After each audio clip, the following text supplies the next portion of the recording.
Donc, pour parler donc, de ce sujet, on a en ligne Monsieur Joseph Kitita, journaliste spécialisé des affaires africaines. Bonjour, monsieur. Bonjour à tous les téléspectateurs de Nil TV qui nous suivent. Merci et merci d'accepter notre invitation sur Nile TV International. Je vais commencer donc par cette question qui concerne cette position de l'Égypte qui est considérée maintenant comme un pont entre l'Afrique et le Moyen-Orient, que ce soit donc par son rôle clé dans les relations diplomatiques, économiques et culturelles aussi entre ces deux régions. Que pensez-vous donc de ce terme que l'Égypte est devenue un pont entre le Moyen-Orient et l'Afrique? Voilà, je voudrais principalement, donc premièrement, remercier l'Égypte qui a conduit les Africains dans la lutte, qui a conduit et qui a soutenu les pays africains dans la lutte pour la décolonisation et accession à l'indépendance.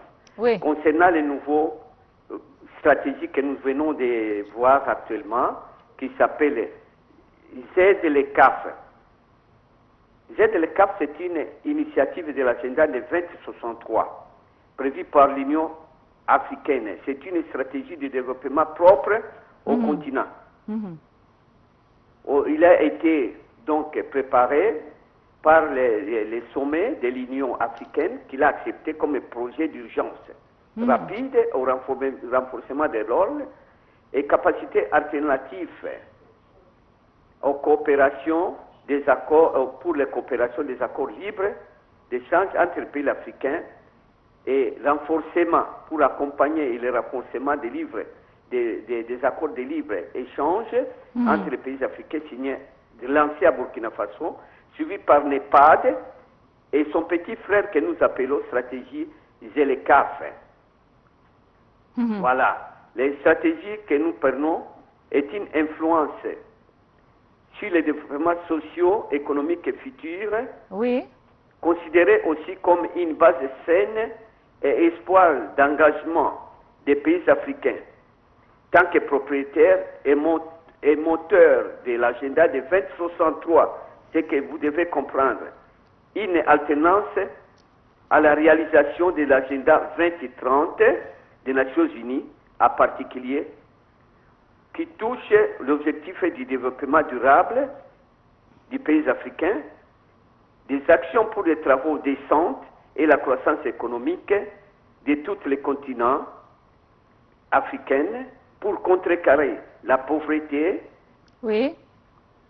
pour contrecarrer l'auto-insuffisance alimentaire, pour aussi contrecarrer tout ce qui est sous-développement dans tous ces sens réels.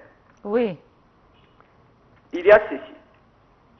Oui, aussi l'Égypte se trouve aussi sur le continent africain à travers des projets, de grands projets, que ce soit dans le passé, des projets à travers donc au fil des années, depuis la période de Nasser, et aussi des projets sur le terrain concernant surtout l'infrastructure. Tout à fait, tout ce que nous parlons, sans un développement économique simple, il n'y aura pas les progrès des infrastructures dans les pays africains. Donc, avec un produit interne brut de 3,4 billions de dollars, le pacte relie 1,3 milliard de personnes vivant dans différentes parties du continent. Selon les résultats d'études et d'enquêtes qui a mené notre agence ZLECAF, prévoit que l'Égypte, qui est locomotive pour le nord et l'est de l'Afrique, l'Afrique du Sud pour le centre de l'Afrique, Nigeria, qui est locomotive déjà prévue pour l'Afrique occidentale, il représente 50% des produits internes bruts du continent. Oui, bien sûr. Ce qui les positionne comme des acteurs clés dans la réussite de ces nouveaux engagements.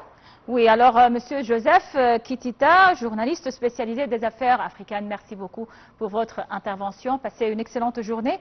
On continue donc avec ce commentaire sur le projet phare de l'Union africaine qui est la zone de libre-échange continentale africaine.